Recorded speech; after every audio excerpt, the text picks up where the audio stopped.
some walk repairs. And we did some sloping and we did concrete restoration, mostly within the breezeway locations by your elevators. Main things we were looking at during this review, because we know that you're going to be doing building paint and you have met the cycle for refreshing your building paint. The existing joint sealing conditions, we were looking at walkway conditions, knowing that those have been an ongoing problem for Harbour Cove Club since 2014 when we were involved. Existing handrails, just based off of commentary we had in the past and during our milestone inspection review, which was performed the same time as this forensics review in August of this year. Floor finish conditions on the balconies, and obviously concrete and stucco conditions. Now, we know that there were some things I pointed out last year, and I recommended that Harbour Cove Club have those addressed before we do the milestone inspection review, such that we wouldn't have to flag you for remedial repairs. So Harbour Cove Club contracted with Walker Contracting Group at the end of last year in 2023 with assistance by TRC. We fixed several miscellaneous concrete locations where in my opinion, they were going to start chunking off, and it posed a safety threat to people at the building and people renting, people accessing the site. So following my recommendation, Harbour Cove Club had those repairs performed and completed by Walker up through March. They are working on a weird condition we encountered within the breezeway by the elevator, where for some reason, I don't know what happened during original construction, but the concrete tie beam that supports the walkway by the elevator is not tied into the wall. In the north building. In the north building. Thank you, Lauren. Yeah, it's in the north building. So Walker's currently working on closing that up now. And then we'll be able to call all the repairs that were under miscellaneous at the end of last year as completed. And we'll give Walker the closeout docs, and that'll be on record with City of Naples. Because we did so much repair in 2014 and also these repairs with Walker last year, we really didn't find much, honestly. I can send you to the opinion of probable cost, which is page 6 of this PDF. And in here, you'll see these are anticipated repair quantities and how much we expect that of specific repairs you'll have to do. The main thing is, because we've done a lot of these repairs, there's very, very minimal concrete repairs that are anticipated, which are expensive at $600 per cubic foot. Most of it really is maintenance related work, besides the big topic, which is aluminum handrails on your walkways. Now, this is something I've been noticing the past 6 years or so on and off as I've been coming out to the site. I've been noticing there's some remedial repairs to those walkway handrails where there's been some loose pickets occurring. Somebody's been coming in, they've been putting some temporary repairs, for lack of better terms, with L brackets and screws, trying to refasten loose pickets to the walkway handrail. The biggest thing that we are seeing, though, is the corrosion of the aluminum for those handrails. And the problem is, once you start getting that corrosion bleeding out from the inside of the aluminum through the outside around the pickets, there really is no repair that you can do to the existing handrail. Obviously, because now we have to meet milestone requirements, I was forced to tell Harbour Cove Club, nobody's going to touch those handrails and do further temporary repairs and call it safe, so that you would have that on record. And I made the recommendation that all those handrails on those walkways are at the point where they need to be replaced now. They're just too far gone to where you can't patch them, you can't get any guarantee on them. And my fear is, if something happened in the future, this is definitely going to come back to Harbour Cove Club. So that's why you'll notice that that's one of the big ticket items, line item number 2 in that opinion of probable cost for exterior restoration work at about $756,000. That's a rough estimate that we came up based off of the linear foot of rails that we are identified at the site. I'm gonna have to plug this in because I'm down to 8%.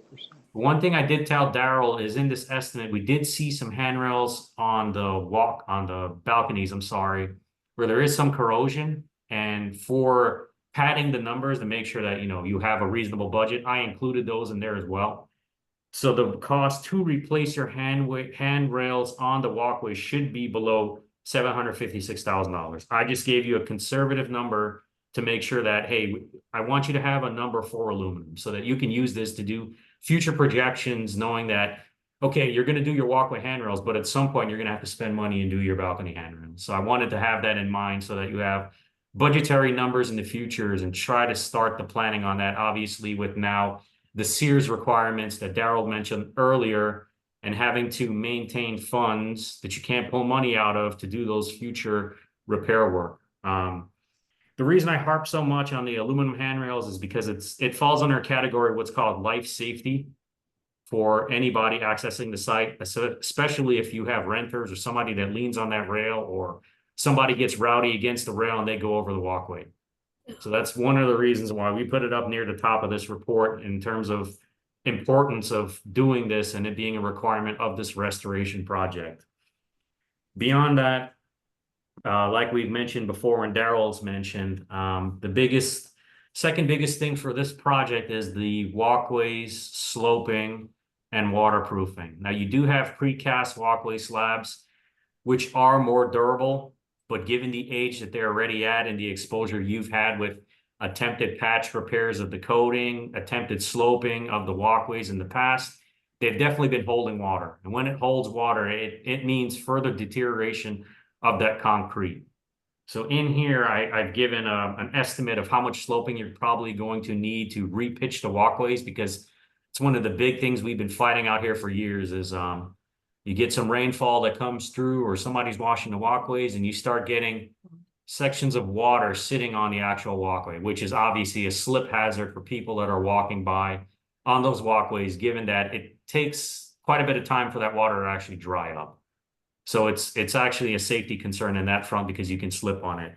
Now this occurs on the walkways and it also occurs in some of your stairwells. So it's not just isolated to the actual walkway. So obviously when you're doing a project like this and you strip the walkways to basically restart and repitch them, you're going to have to strip the stairwells as well. So in that 20,700 square feet I have in there included is doing that epoxy sand sloping for pitching the balconies, preparation and waterproofing of those balconies.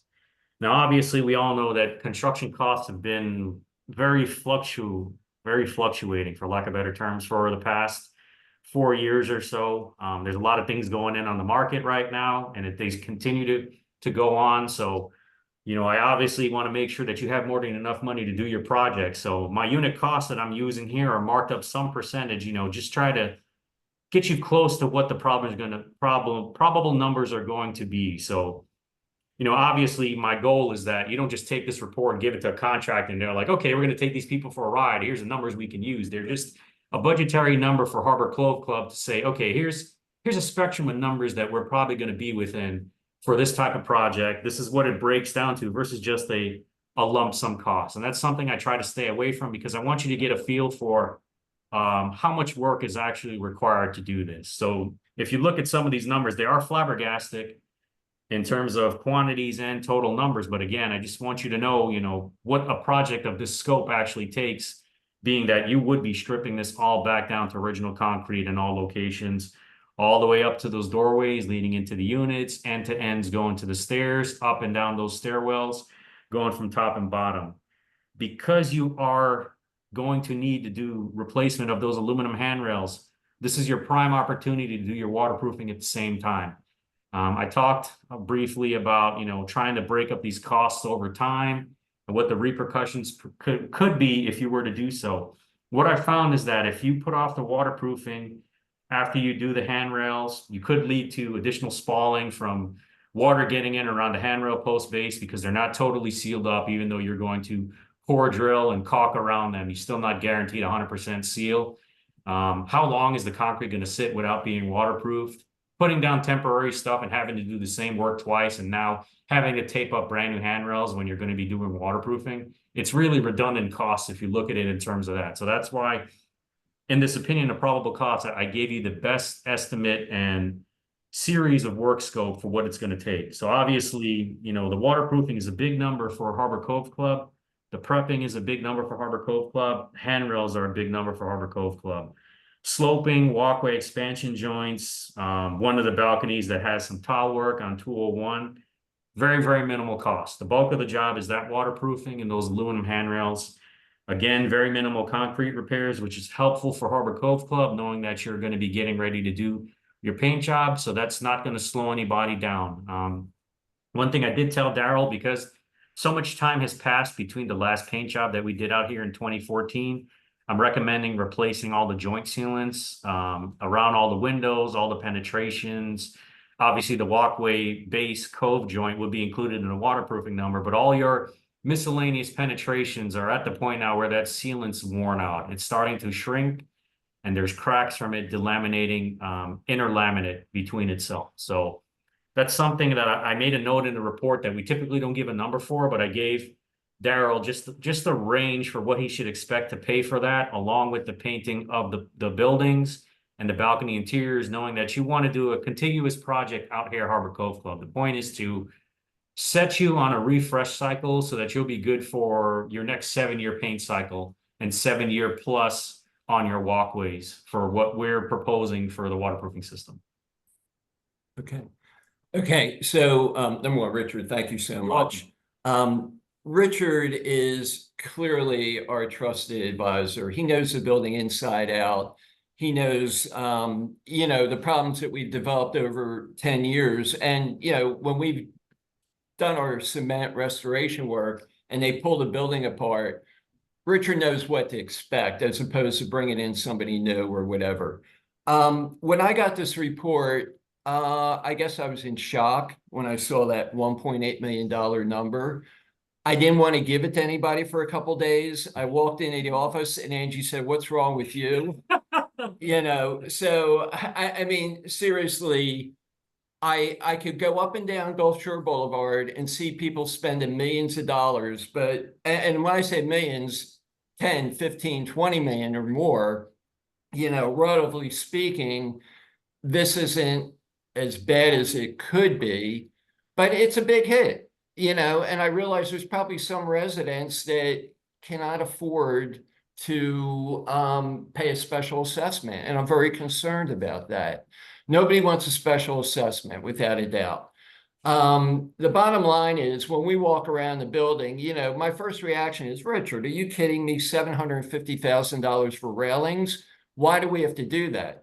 And then he walked me around and showed me corroded railings. Are our current railings, I'm sorry for interrupting, are they to code? Yes. No, well, Or- yes and no. Some are, because you have some repairs that were done. A lot of it isn't. Okay, the question was, are railings by code? So Carmine and Doug have done a lot of preliminary research as part of the building committee and actually contacted a railing manufacturer who Angie and I met with last week. So we kind of walked around, looked at what's going on, and he said, yep, you have corrosion. And the way he described it, he goes, our railings are a combination of mechanical and welded. So when he says mechanical, on the bottom, it's screwed in and the bolts are rusted and, they are what they are, possibly could be replaced. The top rail is welded. So you just can't take a rail out and replace it. And then, of course, the bottom rail is corroded. And all the information we've gotten so far is the cost to repair would be the same as the cost to replace.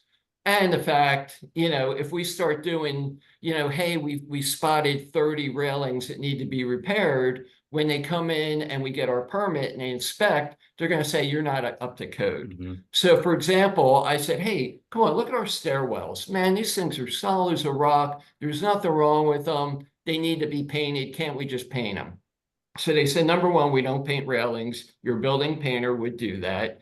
And number two, you have a gap on each floor. So if you remember, we have a rail going up, there's a space in between, and then a rail going up to the next floor. That railing is supposed to be continuous.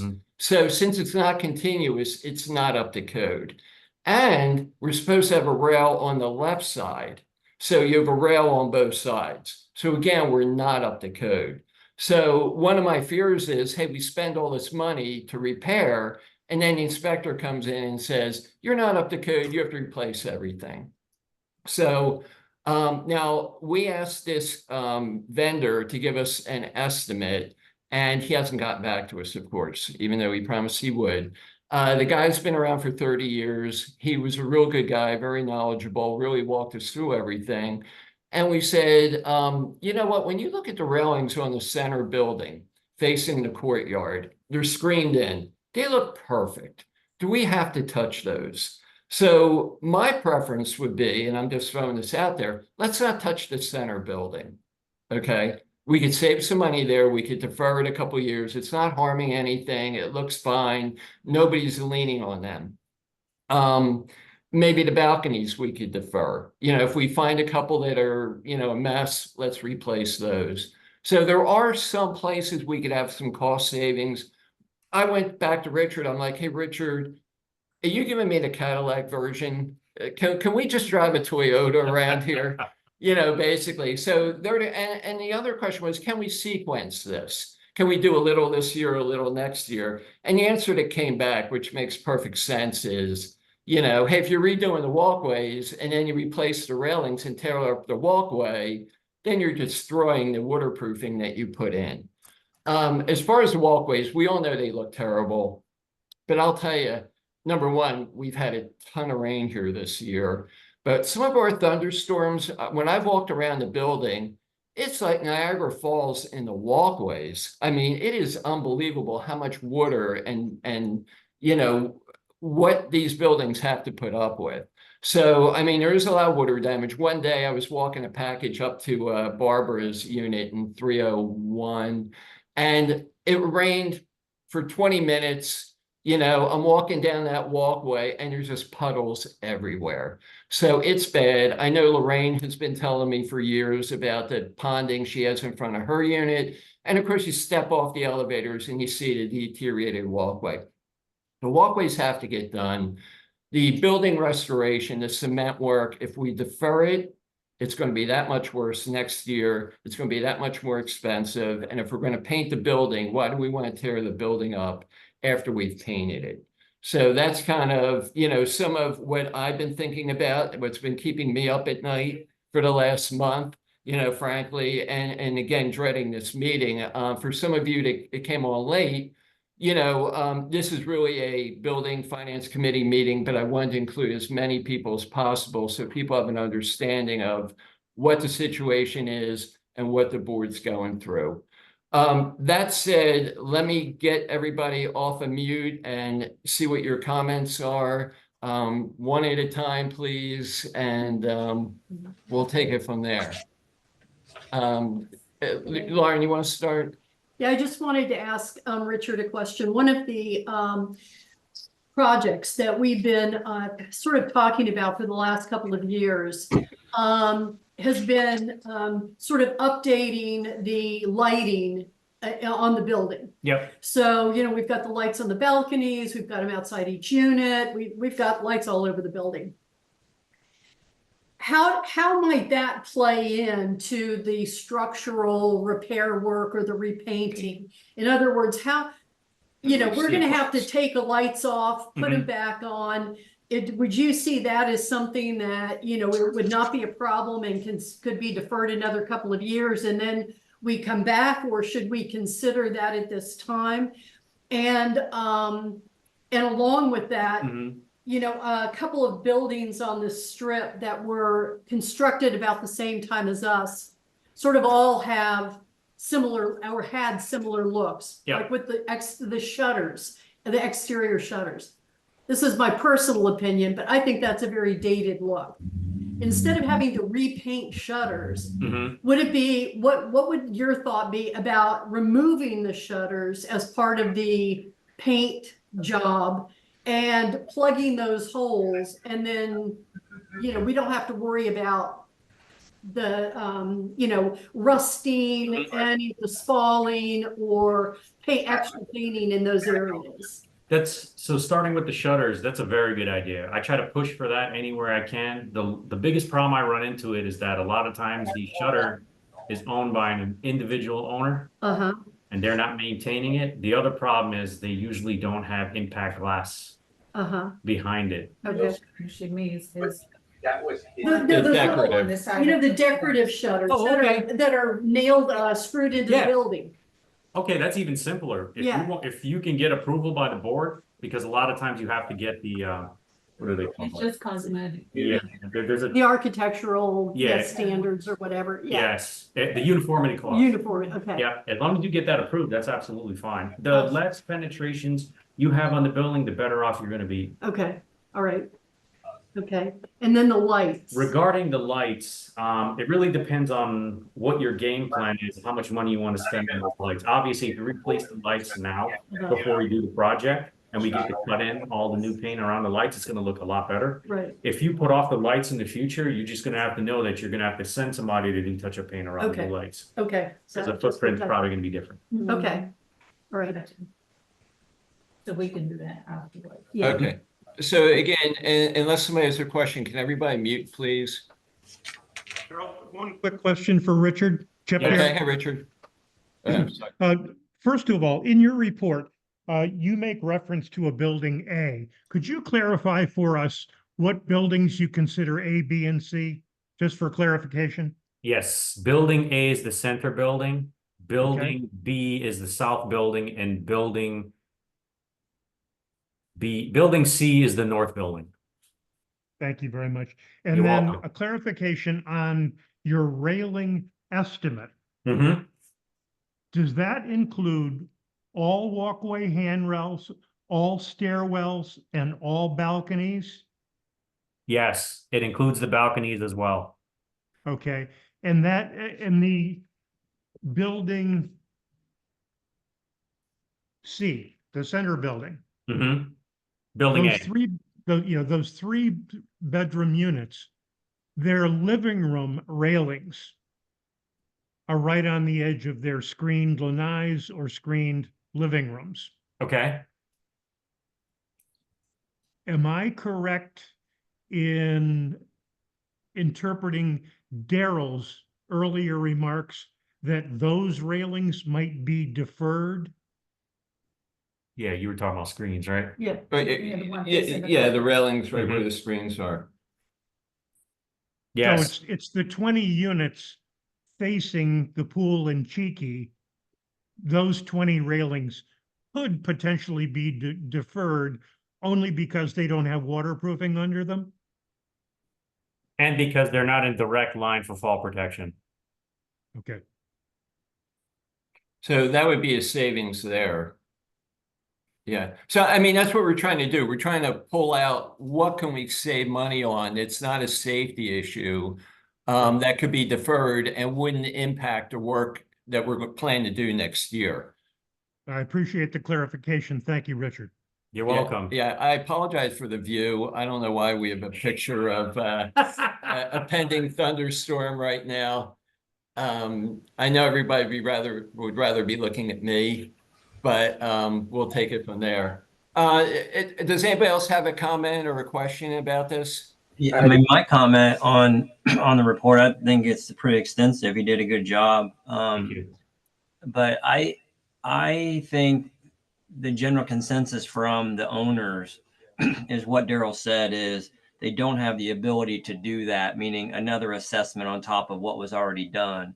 So I wanted to see what the opportunities were to go forward with the painting project and see what can be repaired and gain some economies of scale through that project, and then do the railings either the following year or within that project, because I think what Richard's saying makes sense is you don't want to do a project and then come back, take that project off to do another one. You're losing time and money.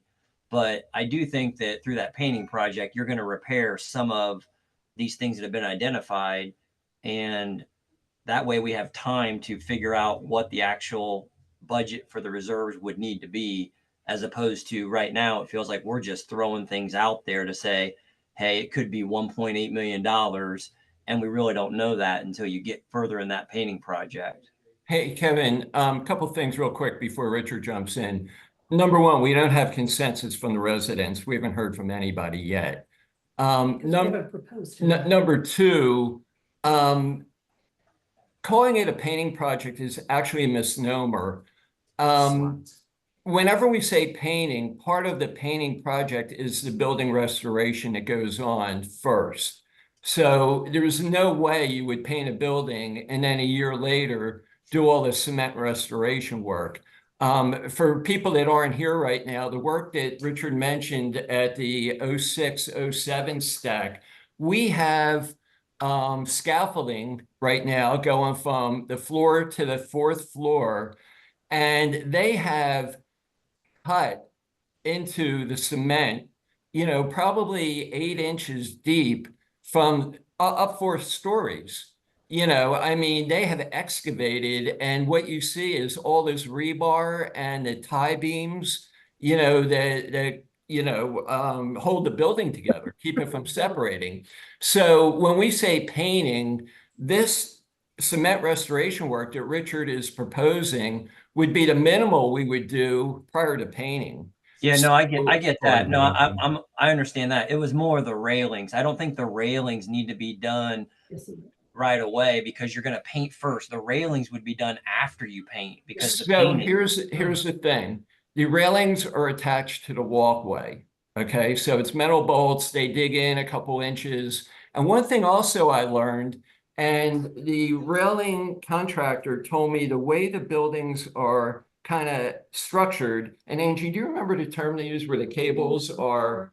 What do you call it, the tie? The Retention cables? Yes. Yeah, so there's retention cables in the slabs, okay? Now, if we were to cut into the floor to replace the railing, and we cut into one of those retention cables, that cable will snap and basically could, number one, decapitate somebody and, possibly go across the street. That's the tension in those cables. So that's the excavation work that goes into replacing railings. And what Richard would have to do is come in and x-ray all the slabs to see where the retention cables are. Now, you see how smart I've gotten without my engineering degree? So they would have to, so to replace the walkways and then drill into the cement a year later would just compromise all the work we did with the walkways. So that's why you really can't do that, as much as I would love to. Richard, do you want to jump in? Am I overstepping my? No, that's definitely a fair point. The whole point of doing this contiguously is that you don't have to do the same work more than once, and you're mitigating damages to other areas and touch-up work. Because if you do that, you end up with lipstick on a pig. You're gonna have mismatched waterproofing. You're gonna have stripes in the paint where you tried to cut back in after the fact around those repair locations, wherever you'd put in the handrail. It's just not going to give you a finished product. And also it puts you on a different cycle for everything versus doing it all at once and resetting the clock. That makes sense. What about doing one building at a time then? You just do the north building first, the south building second, and that way you could spread that out over time.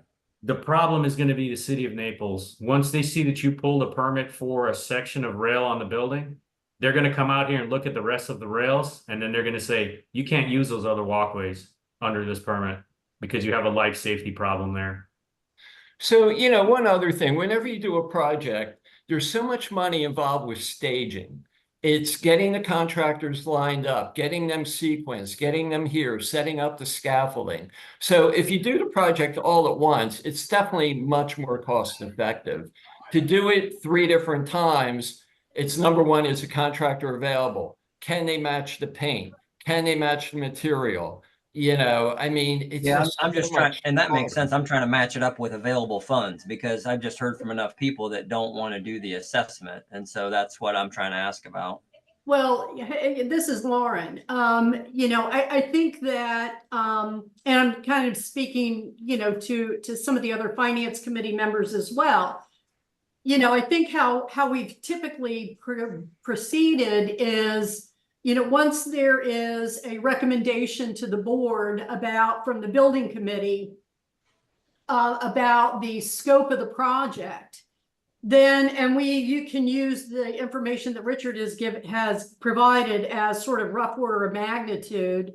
for now as the basis for the finance committee to have some discussions about how we would pay for this. And there are a bunch of options. There's a global one-time assessment, to everybody. We have a loan available to us. Line of credit. Line of credit. I think there are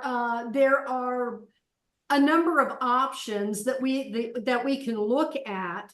And yeah, nobody wants to have to, write a check for a huge assessment. And yeah, it would have been nice if Hurricane Ian hadn't done what it did to us. And some of the expense that we're looking at here is because the community did it to itself. It did not maintain certain areas the way they needed to be maintained, and we're paying for What it about now. insurance then? Can we go back to the insurance and see if there's a claim available there? If any claim of for this what? if any of this is a result of the hurricane, can we go back to the insurance No, and it's make not a claim result there? of the hurricane. Yeah, It's a there's- result of maintenance choices It's and deferral. decisions and deferrals over the last 10 years. Yeah, I mean, there was some discussion about the proper way to do the walkways 10 years ago. And, Chip and Chuck have a lot of history on that. But yeah, I mean, the bottom line is I don't want to sound cavalier or whatever. And I've had a couple more weeks to fret about this. So I realize it's new to some people. But if you read any newspaper in Florida, there's practically an article every single day about the impact of these new regulations and the requirements they're putting on everybody. But the bottom line is the work we're talking about right now is just work that needs to be done through our building's 50 years old. We have the Gulf on one side, a bay on another, hurricanes passing through and tropical storms and thunderstorms on a daily basis where the streets flooded, up to your ankles. So, I mean, that is life in Naples. But unfortunately, everybody is feeling the pain. And, Mike's mother is here because of Mike Malloy's mother is staying here because down at her building, they're doing the walkways right now. I mean, up and down the street, it's nothing but pickup trucks and construction, and everybody's in the same boat. And, on the one hand, we could, sequence or defer, but on the other hand, you bite the bullet. Let's figure out the best way to finance it, and the building will look beautiful. Right. The paint job will be great. The railings will look great, and will be good for the painting, a good, the next sequence, whatever it is, 7, 8, 9 years. And we save all the money of future restoration work. I mean, I always like to use the example of going to the dentist, and I lived through this. You could get a filling done, or you could say, hey, I'm afraid of dentists, and not go to the dentist, and then you're doing a root canal. Okay, and I think we're at the filling stage right now. And if we want to do root canals, which are 10 times more expensive and 10 times more painful, and you add on the safety risk, that's what happens. And, the funny thing is, it's been very quiet here at Harbour Cove, but we have had a number of guests. People's kids come. And, last week, Lauren said to me, look across the way, those people leaning over the railing. It looks like a motel. Okay, well, maybe we're snobby, but, they were leaning on the railing. Yeah. So that goes back to Richard's point, and let me tell you something, the guests are not as careful as the owners, and the owners could be more careful too. But that's our biggest problem. They don't know the rules. They don't realize it's not their place. So, again, Carmine and Doug, have done some research. They know there's things going on at other buildings. I think the vendor they recommended or provided to me, was pretty sharp.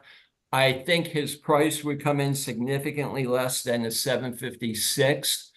But anyway, Carmine or Doug, do you want to add on? Daryl, I've got a question. Bill has his hand up. Okay, hey, Bill.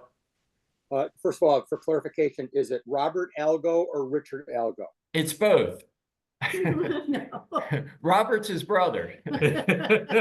And Okay. Robert's been on the property a lot Okay. lately, reviewing the 06, but they're Well, great. They're both great partners.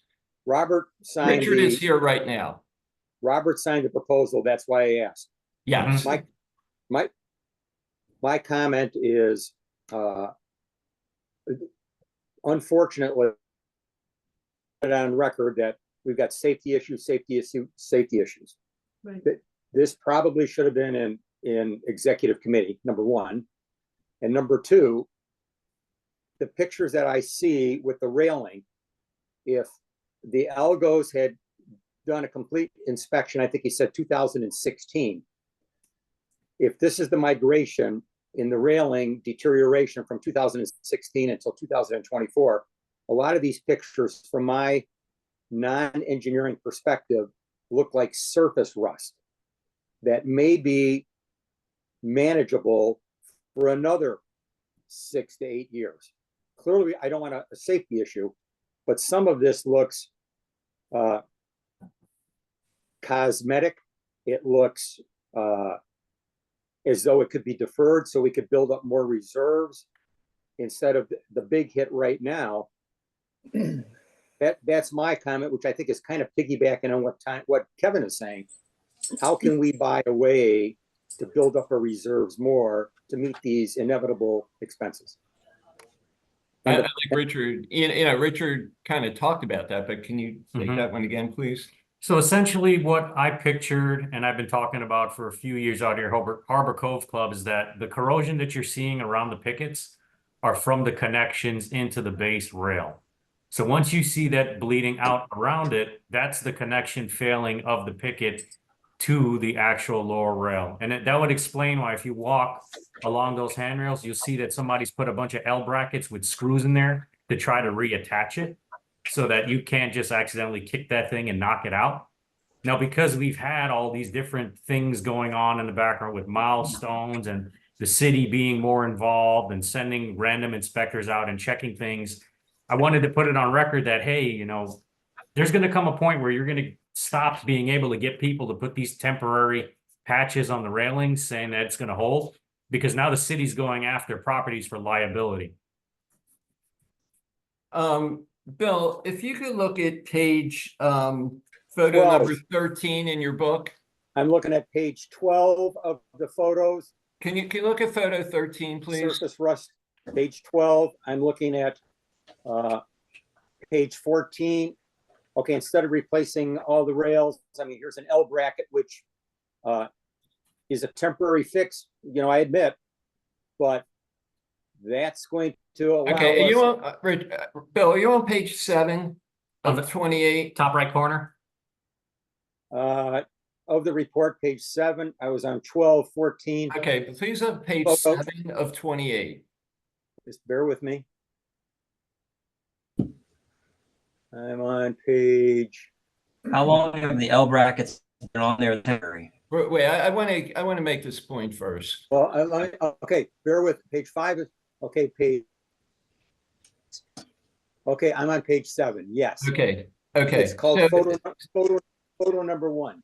photo number 13. Oh, bear with me. That's a different page for me for this report. Photo 13. Photo 13. Okay. By the way, that's got to be fixed. I agree with that. Okay, so you see that. I'm looking at I'm looking at photo number 2. Bear with me. I'm looking at photo number 12. I'm looking at photo number 10. Okay, but when you cosmetic. look at 13 before I come through the. I got it. Okay. I said Do you see how that railing is deteriorated, that rail? that needs That to be picket? repaired. Okay, so when I went to Richard, I was like, I asked him the exact same question you're asking. Hey, that just looks like rust. What's the big deal? Let's paint that. And then he showed me, he walked me around railing after railing that looks like that. Okay, that cannot be repaired. Okay, and when you have it on the base bottom rail, they are telling us that's a safety issue. Okay, now we have an engineering report that says you have a safety issue. If a person goes over the side and sues us, and then they come up with an engineering report that says you had a safety issue and you ignored it, do you know what's going to happen in this condominium?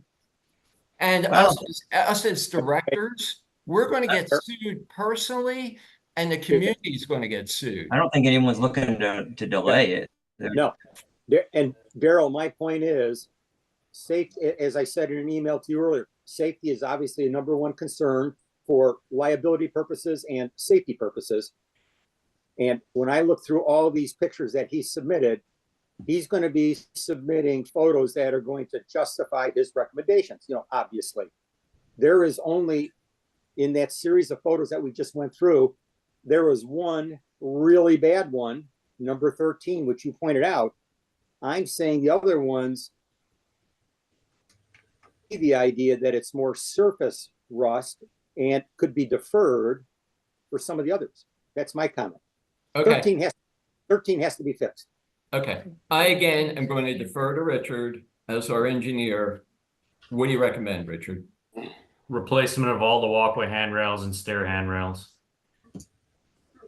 And I think what Bill's saying is no one's, I mean, to come in and fix 13, let's fix it. But there's also been temporary fixes to put in there. Those L brackets have been on there for whatever period of time that's been.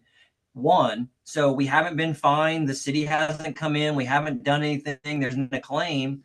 But two, to say that we could go and haul off and do this and have a contractor come in tomorrow doesn't fix your scenario, Daryl. Someone can fall off that railing and they're going to sue everybody anyway, because it doesn't matter whether those are faulty or not. Point being is, this is a recommendation. I'd like to see what we get when we go through the engineering of the painting, because I think that whole painting is going to do what you said. It's going to scrape the walkways. You're going to get all of that part done. But I just think that there's a way to get down the road. Otherwise, I don't think you're going to have a contractor come in tomorrow and fix all this. So everybody's going to be liable until you can even find that. Yeah, but I mean, the bottom line is, if you demonstrate that you have a report and you're acting on it, we're in much better shape than just ignoring it or doing what they did at Surfside. Yeah, hey, we don't want to pay for it. It's a lot of money. Let's just defer it. Who knows what'll happen? I don't think anybody's saying let's ignore it. I think we're trying to say, what is the creative way that we can get everything done and still be able to afford it? And I agree with you, Kevin. That's the questions we've been asking. Can I get up to a couple other folks to hear their thoughts, please? Daryl, can you hear me? Yes, Carmine. Hi, everybody. Yeah, when I first saw the report, I thought exactly as the rest of us did. This is an impossible situation, an unnecessary situation. However, after thinking about it, investigating with others over the last couple of weeks, I now understand fully well that if you are doing the walkways and the membrane on the walkways, at least along the upper walkways in the north and south buildings, that it is imperative to do the railings at the same time to secure the membrane for the future and make sure we get years of service out of the membrane. Otherwise, we'll be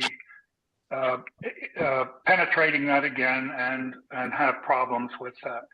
So as a building chairman, my recommendation right now is, number one, we get a full scope of work for this from Richard. Number two, that we start the bidding process so we really know what numbers we're looking at. Number three, we've gotten some estimates for railings that are far less than Richard's estimates, and maybe we're panicking prematurely. So I would say let's get our feet on the ground with real quantities, real numbers, and then decide quickly how we want to go forward. But my impression right now is we need to do the railings along the walkways, along with the concrete work and membrane work on the walkways. Stairwells and other issues, I feel, are segregated and separated, and perhaps they could be put to the future.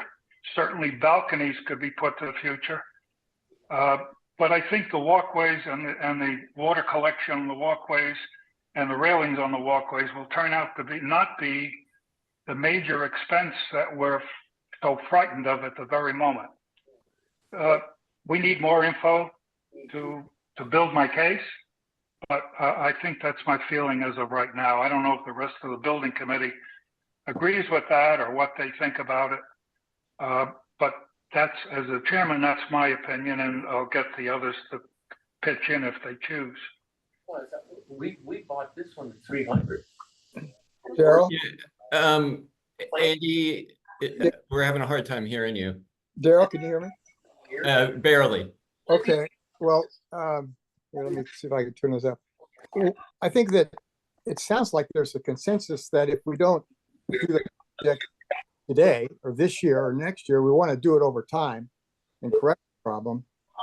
But there's the economies of scale here. If we could do it all together, it's going to save us some money. I think that if the concern is, and we've got a lot of people we've got people on the first floor who had to put in a lot of their own money just to bring their units up to where they were 3 years ago after the hurricane. And so the financing of this thing, I think, should be part of the discussion now. And I think if the way we did the modernization 20 years ago was we gave an option that owners could pay right up front if they chose to have a one-time assessment. But the association went ahead and financed it and provided a payment. I think it was over 3 years. Somebody on Tom Whitman there, he could probably comment on that. But I set it up over like 3 years. So if Kevin, you're talking about let's build up our reserves and pay for it 3 years from now, we could do the project now and finance it, and then have people pay a little extra instead of the reserve, they would be paying off their assessment over time. So no, without commenting on whether we should go ahead with the project or not, I don't think if we do decide to do it now, that people or the owners should feel like, gosh, I'm going to have to write a check for $20,000. I think that it could be set up in such a fashion that, yes, that could be option A, but option B is you could spread it out over 5 years or 4 years.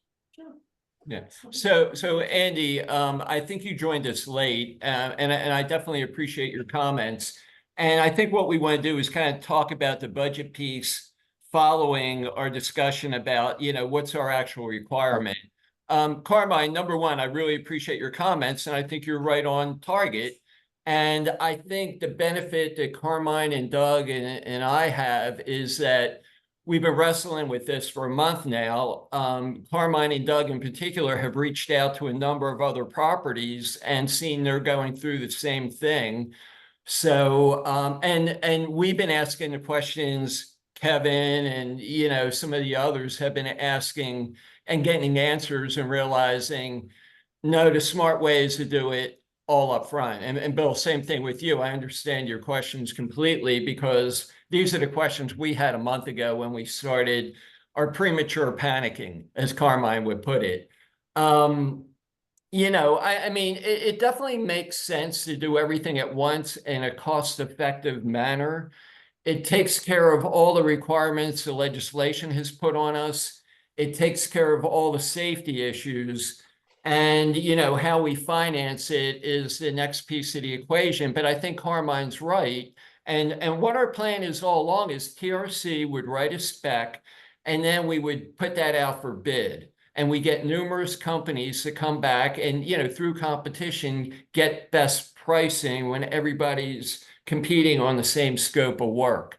So that's our intent. That's what we would do. I think Carmine's suggestion as head of the building committee that we finalize our scope, put it out and get some pricing, and then figure out, how we're going to finance it. But, the one thing is we could spread payments out over 5 years, but we're going to have to write a check next year. Mm-hmm. So we have to find that combination of, do we have enough in reserves and, to pay our checks, and some of the ways, again, like Laura mentioned, line of credit, loan, pumping up our reserves. We'll be, we'll be collecting reserve money next year. We do have some reserves on hand right now. Is everybody in the building committee kind of in line with what Carmine's recommending? Yeah, I think it really made a lot of sense, and my only comment would be, I think this is Lauren. Carmine, you had mentioned you thought maybe the stairwells could be segregated. Now, my only comment back to Richard would be if we just focus on the walkways and those railings now, when we go to pull a permit, could we end up having to do Have the to do the stairwells stairs. anyway? Yeah. So maybe we include this, excuse me, the stairwell in our estimate as a wedge. And if it turns out we don't have to, Mhm. then we can defer it. But otherwise, we're sort of taking that into account. Mhm. What do you think, Carmine? Yeah, I see the gamble in doing that, but I think it's worth it because the stairwell railings are really very strong. As Daryl and our vendor looked at them, they said they're really in very good shape compared to the rest of the railings, which are more exposed to the environment. Right. So maybe it's worth it. But let's base it on real numbers, estimates from contractors, rather than panicking with artificial numbers. I wouldn't put it in the permit. Yeah, I mean, I think the artificial numbers we have right now are kind of the worst case scenario. So, by eliminating doing the center building, possibly eliminating the stairwells, that number will come down. So that's And the rear balconies also. the rear balconies. Yeah, that's Yes. a lot of linear feet also. So those numbers will Yes. come down. And then, of course, talking to the Liberty Aluminum Company, his pricing was much less. I think they did Coquina Club or one of those, and it was like $200,000. Yeah. Yeah, it was like $200,000. It's a big difference. Yeah, similar bill. Yes. So there'll be some cost, savings there. But I think Kevin and maybe Richard in 406, said, hey, let's just do the painting first and see what happens. Well, the painting includes the cement restoration. We cannot not do that. You have exposed rebar, and as it gets Daryl? more water, it's just going Daryl? to get worse. Go Yeah, on. excuse me. Yeah. Excuse me. We don't have a lot of cement restoration. What we have is walkway restoration. That's the big number we're dealing with. The walkways are in bad shape. They're pitched incorrectly, and the membrane is bad, so they're not waterproofed anymore. So that's the big expense. That has to be chipped down to concrete. It has to be repitched and then remembraned. That's the really big expense on this whole project. Mhm. It's Right. not the railings. The railings are going to be less than the walkway restoration. Right. And that's a necessary piece we cannot leave out. Right. If you go next door and look at Bordeaux Club, and Angie and I went over, we talked to Jill, who a lot of people know over there, and to their new manager, Glenn. They have work being going in progress on their end balconies on the 1 stack and 16 stack. Probably when everybody left here in the spring, you saw that work being done. It's still being done.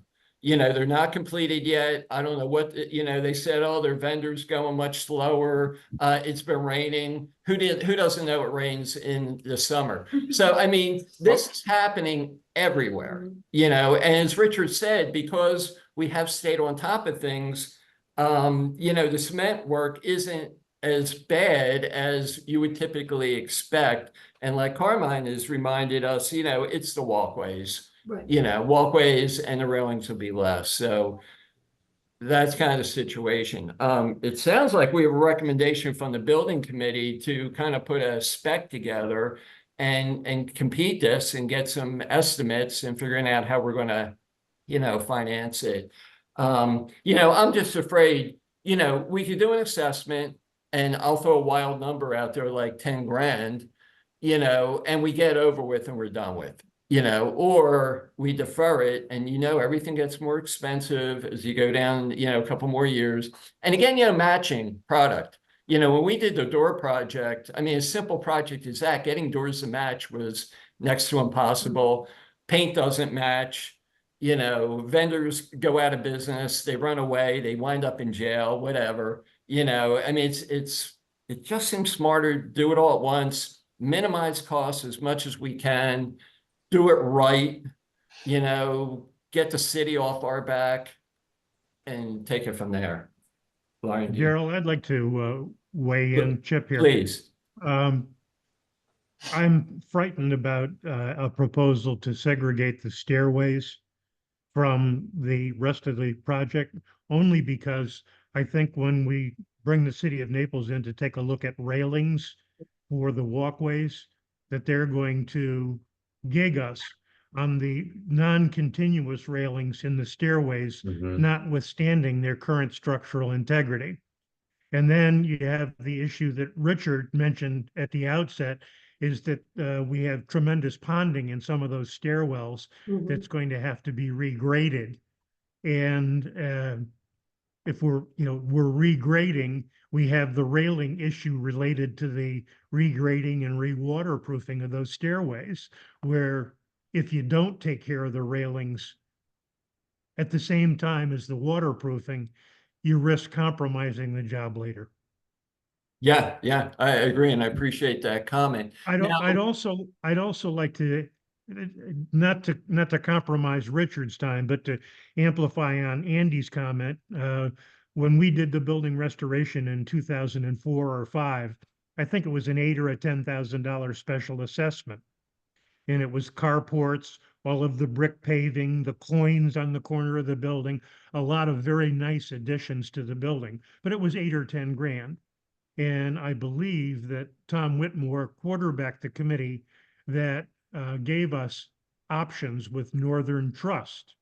And people had the option of either paying the assessment in full, they could pay part of the assessment in cash, and work a loan with Northern Trust for the balance, or people had the option of financing 100% of the assessment with Northern Trust. And I can't recall whether the repayment terms were over 3 or 5 years with payments with the quarterly assessments. Chip, that's a fantastic idea. Just a little perspective. Maybe we could bring Tom out of retirement to help, or, you know, Bill Lenz, I know you have super experience, in Andy, you know, in finances, and maybe you guys could help us put that kind of package together. And people found that package to be very accommodative. Okay. Yeah, that's a fantastic idea.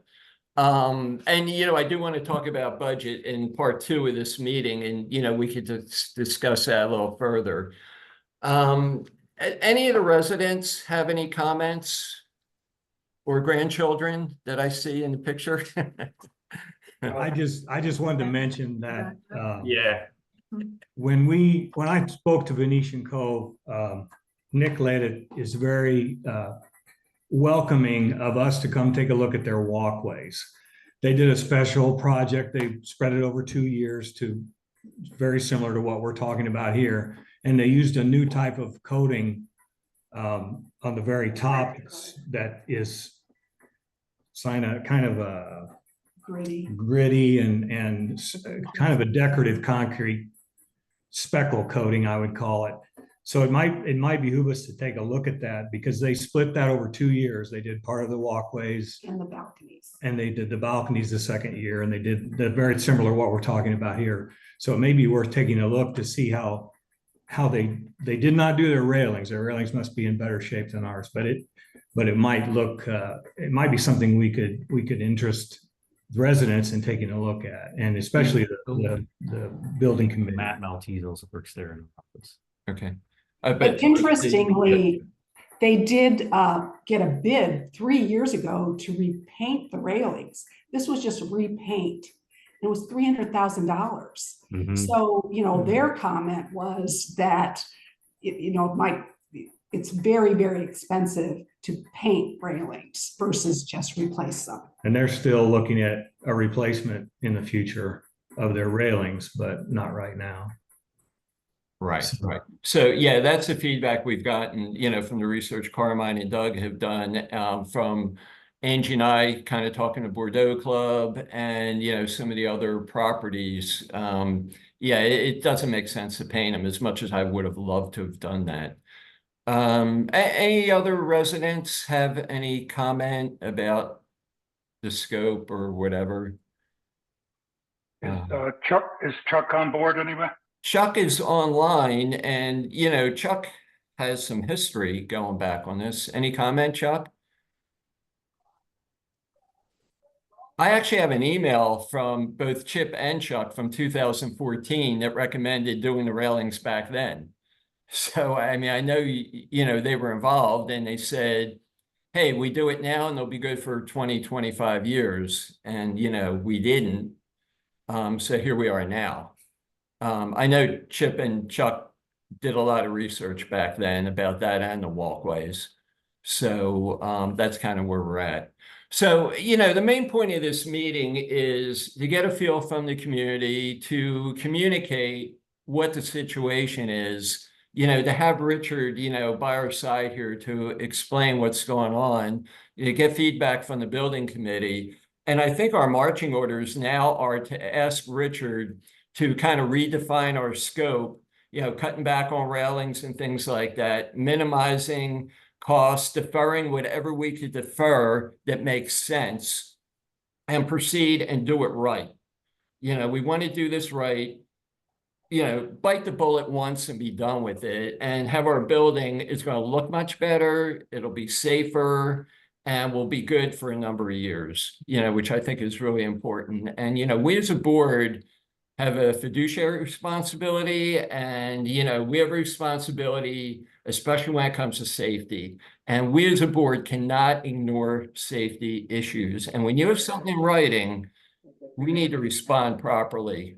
So to protect both the board members and the community in general. And the guests. And their guests and the kids and the cute grandkids. I see one. We need to do this right. Richard, do you have any follow-up or? No, you guys have done a good job keeping up with everything out here. Obviously, it shows by the minimum repairs that we identified. They're all isolated sections, all small areas, very, very easy to fix. Nothing crazy required to actually do those repairs. It's your walkways that have been a big problem along with the handrails.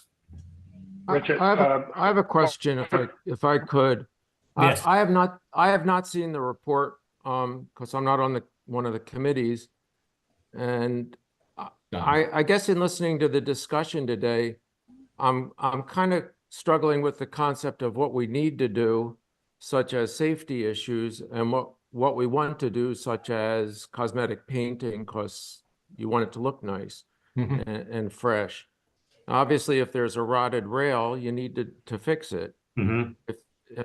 And it seems like there's an overlap, a confluence, or a commingling of those two issues. And I just wonder, Richard or Daryl, if you could sort of sort out what with the milestone inspection do we actually need to do at this point? Is balcony regrading, is that a need, or is that something that we want to do to prevent, just because this is a good time to do it because of other projects?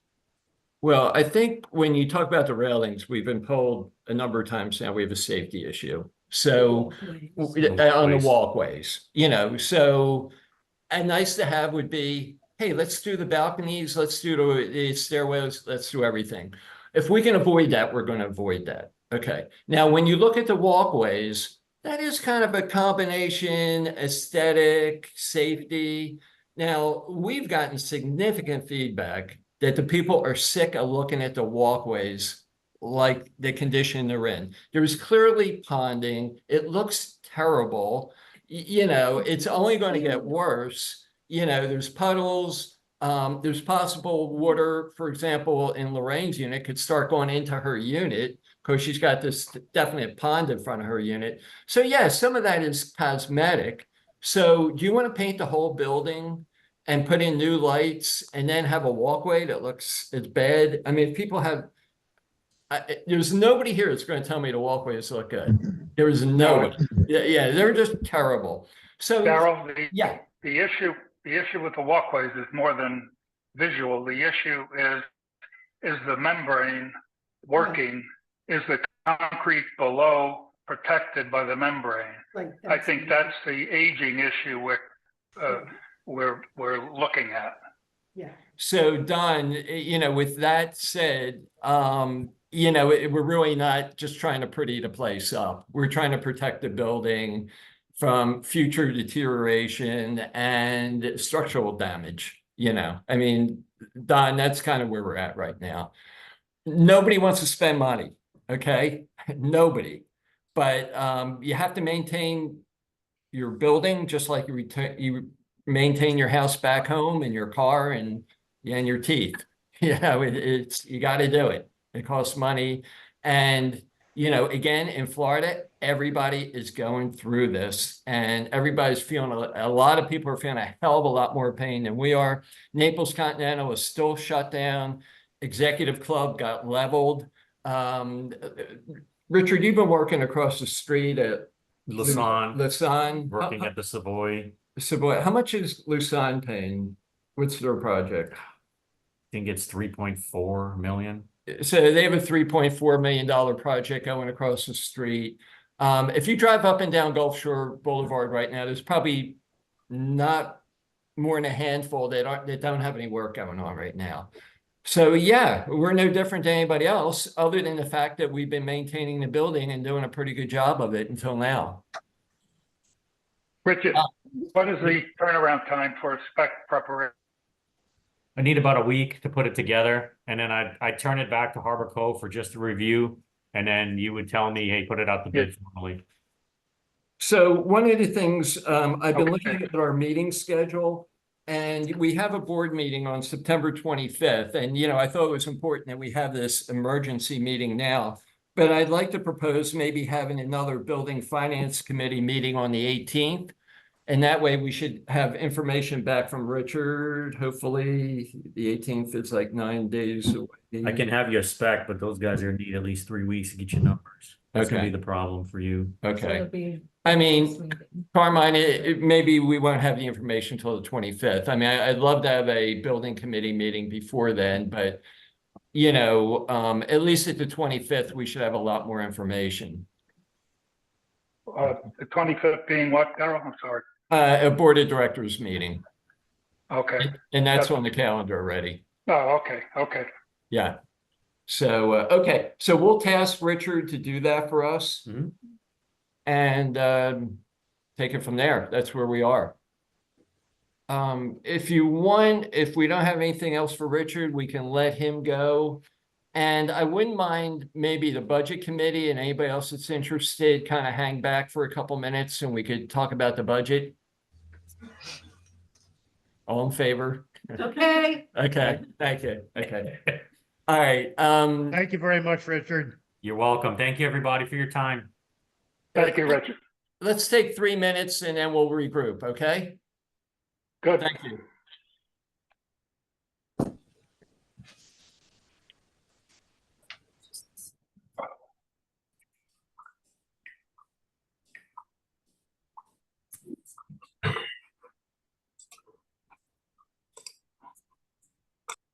Marie, that's it's still on. It's still on.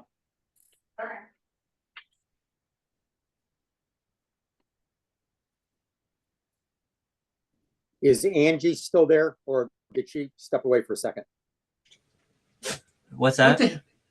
Is Angie or Lauren still there from Century? This is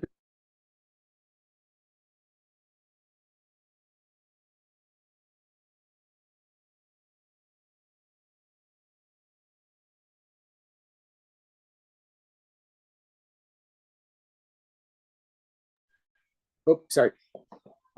This is Bill Lenz. I was told, or I saw a report on this, that the meeting is being recorded. Is that being recorded by Century?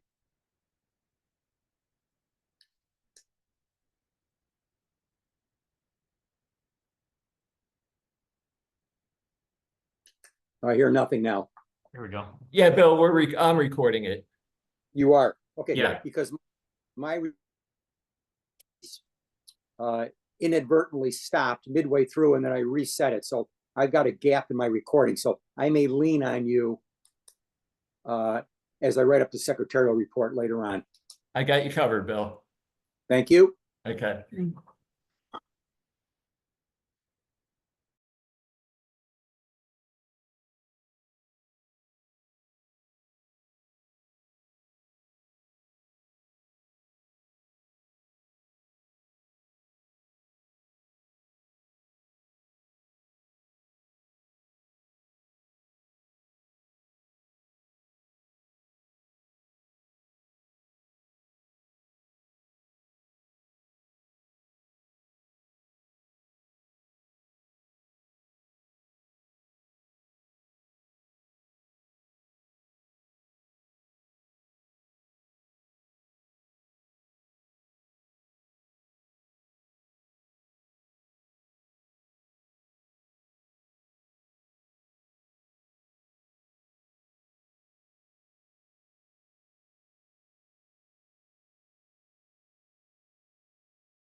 Need a bottle of water before you.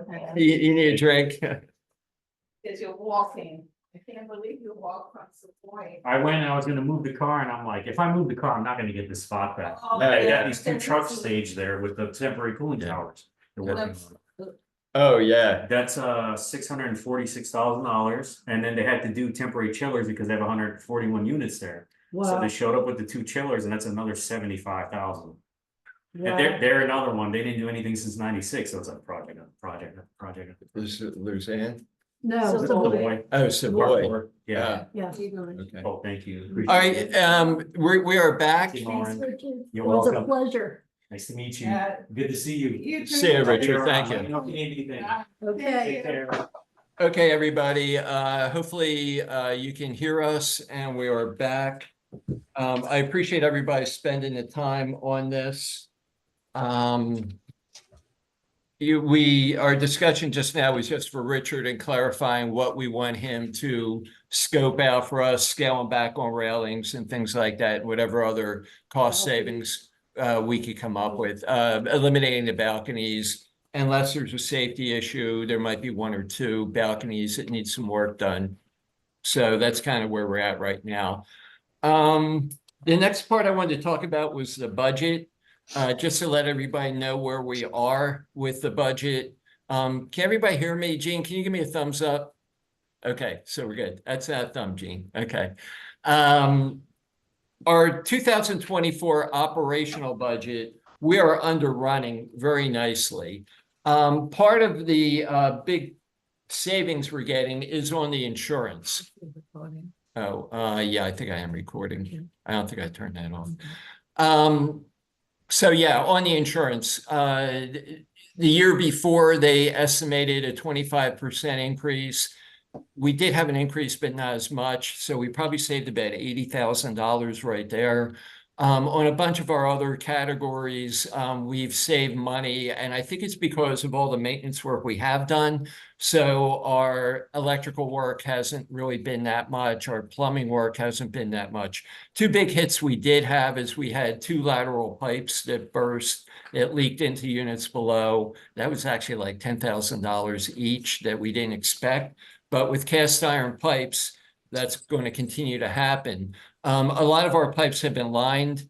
I guess the verticals, have been lined, but the laterals, horizontals have not.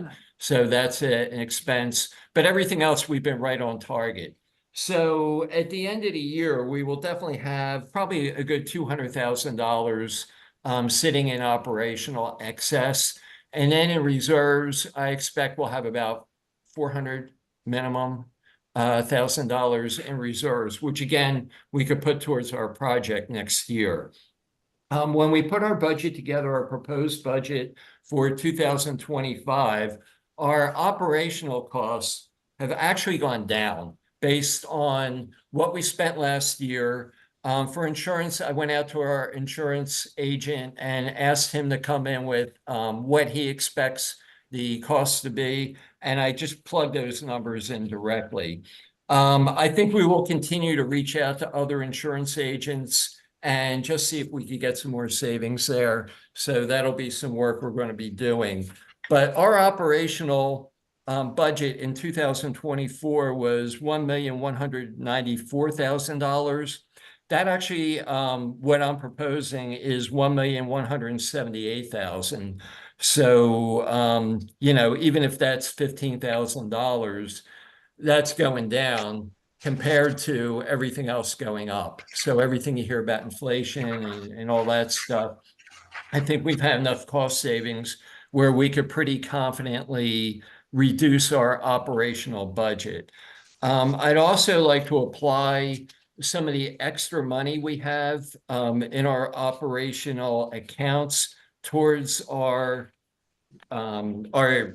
projected spending for next year.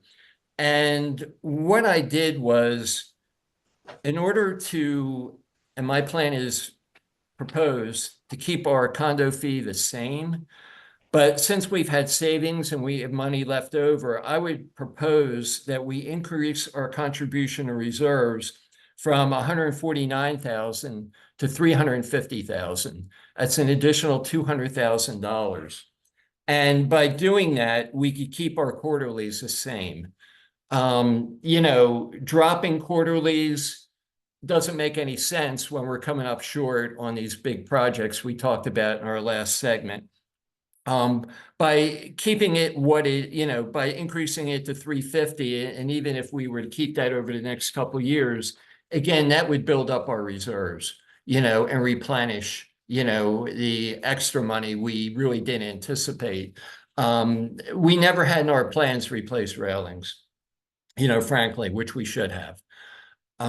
So that said, and Gene and I, of course, have talked this over, and, that's kind of our proposal. I think I did send the budget out You did. to the finance committee a couple weeks ago. Mhm. So the finance committee has had a chance to look at that. It went out on August 26th. And of course, with the requirement to fund reserves, again, we don't have to do it this year, but we know we're going to need that money. So we're practically meeting that requirement, even though we don't have to. But again, we will use that money in the reserve. So the 400,000 we're currently sitting on, 350 that we contribute next year gets us up to 750. We have a line of credit for 350. And then, of course, I would turn to the finance committee, whether it's Gene, Bill, Andy, all you guys that have a lot of financial expertise in your professional lives, to kind of come up with the Tom Whitmore plan to maybe make this a little more palatable. Carmine said, hey, we pre-panicked, and yeah, we did. And I'm still in pre-panic mode. But we've given Richard his marching orders to get us a recommendation. I think it's pretty clear we're going to have to do a special assessment, and it's a matter of how big is that special assessment? How do we finance it? And that's why I'm turning to the finance committee to kind of give me your thoughts. If you end up with 750 at the end of, is that the end of 25? 25, yes. What do you think you're trying to raise then? What are you, when you think of a special assessment, what is your number in your head that you're saying, hey, here's where I think it's going to be? Well, I mean, since we haven't defined our requirement yet, and we don't have the ROM yet from TRC, it's kind of hard to figure it out. But I threw out $10,000 earlier. That's $680,000. So if you take our 750 and add the 680, that's 1.4. That might cover it. If we could get the price down like we'd like to. Plus we have to do the painting. I was gonna That's say, we still have the painting involved and the lighting, so. right. So, the painting, surprising to me, came in at much lower than I expected. They said painting the exterior was about 65 grand, another 20 grand to do the joints. $85,000, which is way lower than I thought. Yeah, I thought the painting was supposed to be like 300,000 or 400,000. Yeah, that's kind of what I thought, but of course I didn't think I didn't think there'd be railing work. So, and I don't know if that's a lowball number. But of course, Richard seems to estimate on the high end, and he told me, $83,000. So that's good news. Yeah, because lighting, that saves you money there. lighting is out there, and we believe we have a great wholesale connection to get a super discounted lighting, which we will have to investigate. But this might be another project where I turn my man Chip loose, and it's like, Chip, would you mind counting all the lights we have, and all the little ones, all the big ones, all the balcony ones? Man, he's, I hate to volunteer you without talking to you, Chip, but you are an expert at that. But somebody will have to do that, whether the building committee or whoever. So, we have those things out. So, again, hey, it could be 15, it could be 8. I don't know. Right now I'm throwing 10 out. Daryl, I think, Chip, I think that the way we did that 20 years ago, Tom and I met with Northern Trust. We set up a loan for the association, which I think would be the right way to do it again. And then you give the owners the option or the election. They could pay off if whether it's 10,000 or whatever amount it might be, they could write a check for it and pay it off at the time. If not, if Northern Trust was charging us 6%, we just set up an amortization schedule and they paid it off over 2 years or 3 years with their investment. But they paid the association, not the bank. I don't think the bank is interested in 37 little loans. Right. But Right. it shouldn't be a difficult thing. Okay, so, you know, that's very reassuring. I love the idea. It's why, you know, we're throwing it out there. I mean, I want to hear all the good ideas from the community. So that might make it a little more palatable. I So- personally would like to just write a check and be done with it, but I do understand there's some people that I'm very concerned about that So will not be able to someone write a check. if someone wanted to pay it off, I think over 5 years, it would be like $573 a quarter. That would include the interest payment that would have to be but that would be paid to the association as a special assessment. The association would be paying off the loan as the funds were available to the bank. Okay. I mean, that makes me feel a lot better that we have options out there like that are pretty palatable, to tell you the truth. There's a lot of properties in Florida where people are just walking away from their units. You know, where it's, and you know, I recommend people just Google Florida condo crisis, and you'll find article after article about it. So just for a little background. That's where I was coming from, is because I have read some of those articles, and yeah, if you go the wrong way too fast, which is why I wanted to try to buy some time, and you have all of a sudden a big lot of people put their places up, it really doesn't matter what you're assessing. Your values are just going to plummet. You know, Yeah. with all the people coming on the market. Yeah. And, you know, if people want to buy here and they find out that we're not doing any work, they're like, well, I've read enough about Florida condos. I want to be in a property that's managed properly and they're on top of things. And, you know, as part of the process, I'm not sure if people are aware, but when people buy a condo, we have to do an interview. And I actually have one scheduled for 6 o'clock tonight with a new owner. And there are questions that come up. You know, they ask questions about the finances and who's running the property and what condition it is, and are you taking care of things? And people don't want to buy into a community that, you know, is deferring, you know. So the compliments we've gotten for the property, the way it looks, are great. And I want to reassure people that, hey, you're buying into a safe, good property with good people. Other thing I wanted to ask on the budget side of things is, so you're looking at a reserves that could be 750 by the end of 25. Are there any other projects outside of the painting and now this that are in 26 that are big money? So that's the good news. And I'm glad you brought that up. When we do the reserve studies, we basically lay out every year what projects we're going to work on. And, you know, over the last couple of years, we've done the elevators. We're in the process of redoing the pool pit, yeah, which we've kind of paid for half of it. But we have nothing scheduled after 26 for 3 years. So, you know, I think the next big project might be, you know, pavers at the pool and stuff like that. But we don't have that scheduled for like 2029 or whatever. So in those 3 years, if we continue to contribute 350, we could build back our reserves. Okay. Or what I was going to say is, if that's true and everything goes well, and maybe your insurance, like you said, maybe comes in line, you take Andy's idea, you borrow the money.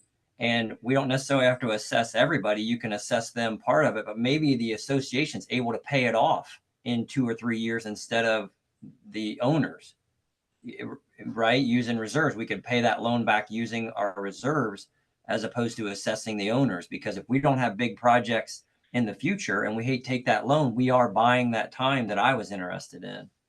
Yeah, but I mean, if the association pays or the owners pay, who pays the association? We do. I get that, but instead of assessment, you'll be able to pay the loan through the proceeds of your quarterly dues then. Because if you're saving 350 a year back, then you'll eventually be able to pay that loan off through your quarterly due assessment as opposed to a special assessment. Yeah. Yeah. So that's why we need the finance committee to sit down and work this out. You know, I think number one, we have to figure out how much we need. And then finance committee, let's come up with the best idea. I'm all for it. I'm all for it. You know, if we could spread it out, spread it out. But somehow or another, we're going to get an invoice next year. that we have to pay. And we have to And figure out. I think that's what I heard Andy saying is Yeah. if you get a 5-year loan from the bank for $1 million or whatever that is, and we have to pay that back through our quarterly assessments, that's going to be a whole lot more palatable to, I think, the group that I talked to as opposed to a special assessment. But on the other hand, we're going to pay interest on that.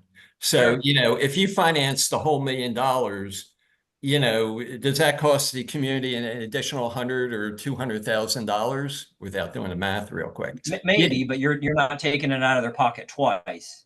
Otherwise you're taking it out of their pocket twice. You're taking a special assessment and a quarterly assessment. If you can just pay it out of the quarterly assessment, you're only taking it from them one time. So for me and the people I've talked to, they'd rather pay the interest and only have it come out of their pocket once.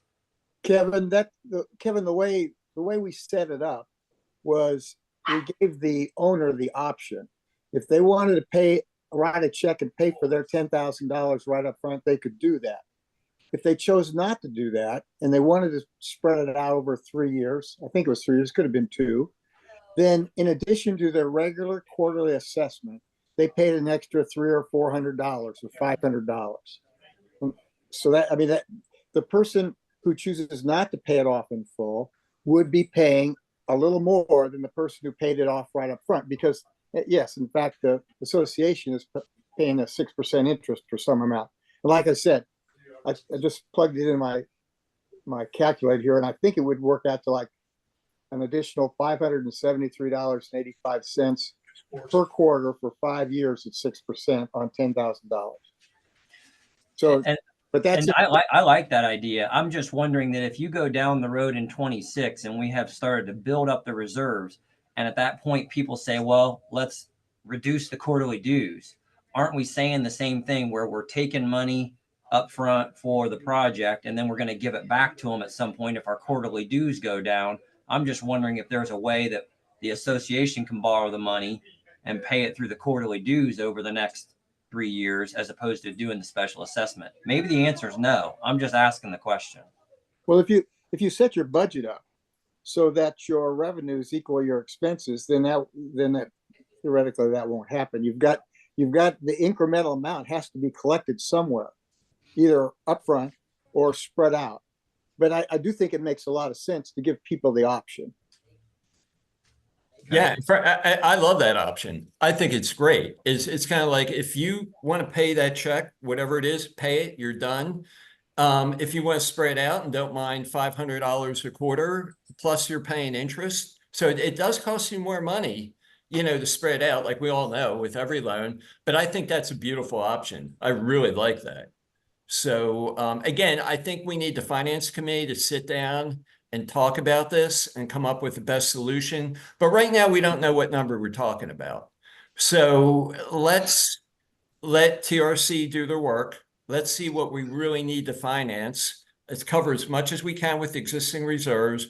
We do have our $350,000 line of credit if we care to tap into that. What's the interest on that? I couldn't tell you offhand. It's a very small percentage point over prime. You know, it's, you know, I could get back to you on that. But, you know, and maybe we could go, you know, Andy's route and get a better rate. I don't know. You know, and rates are going to come down, I hope, you know. So, you know, it might be a different picture a month from now. So anyway, Kevin, you know, I know you've talked to some people and they're concerned. I understand that completely. I could kind of think off the top of my head a couple residents that we need to worry about. But, you know, on the other hand, it might be easier just to bite the bullet and be done with it. But Andy's approach would be a great one, I think. I think you're right. Why don't we see what Richard's number comes back and then reconvene and Right. see where we are. So at a minimum, we have our board meeting on the 25th. And then if I get anything back from Richard before then, I'll share it with everybody. Okay. And then we could decide, hey, you know, let's have a meeting or let's wait till the 25th.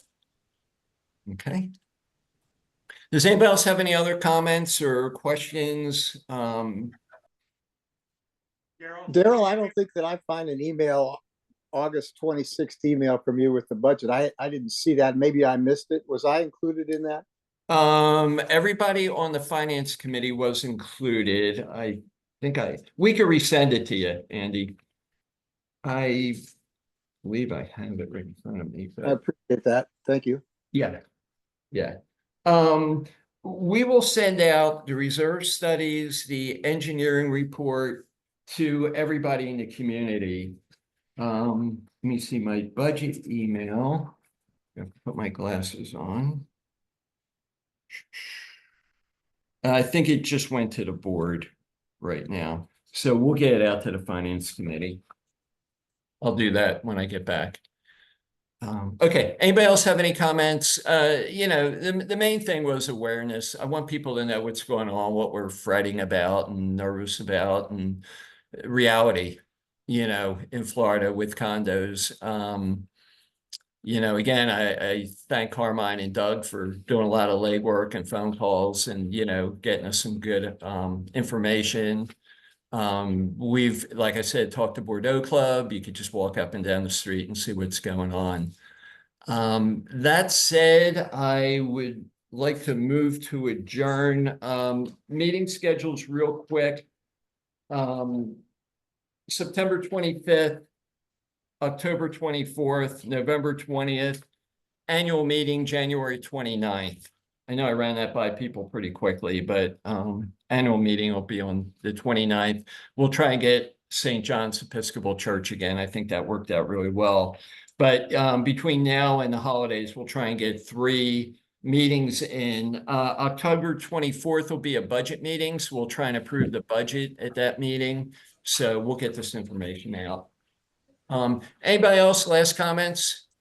Gerald, you had January 22nd as the annual meeting. What was that? Second, yes. You had January 22nd. I did, and Kevin asked if we can move it to the 29th so that he would be available in person, so we moved it to the 29th. I'll call in remotely. Are you going to be out? Yep. Well, okay, I'll go back to the board. No, You know, I mean, I kind of went out and said, I can you do know, it remote. yeah. Well, it's either Bill or me. I mean, it doesn't matter to me. I just couldn't do the 22nd. Okay. I'll do whatever the board wants to do. I can do it remote. Okay. Not a big deal. Okay. All right. I want to thank everybody for participating. I know this is challenging, but we're going to be smart about it, do it right, minimize costs as much as we can. That's our goal. And give people confidence that we are managing properly and doing it right without spending more money than we have to. So I thank everybody for participating. I'd like to move to adjourn. So moved. Okay. Jean? That was Kevin. One more. Jean's gone. Okay. Okay. Bill. Bill's waving. All in favor. Okay. Thanks, everybody. I will keep everybody in touch. Thank you. Do you, Matt? Thank you. Okay. Thank you.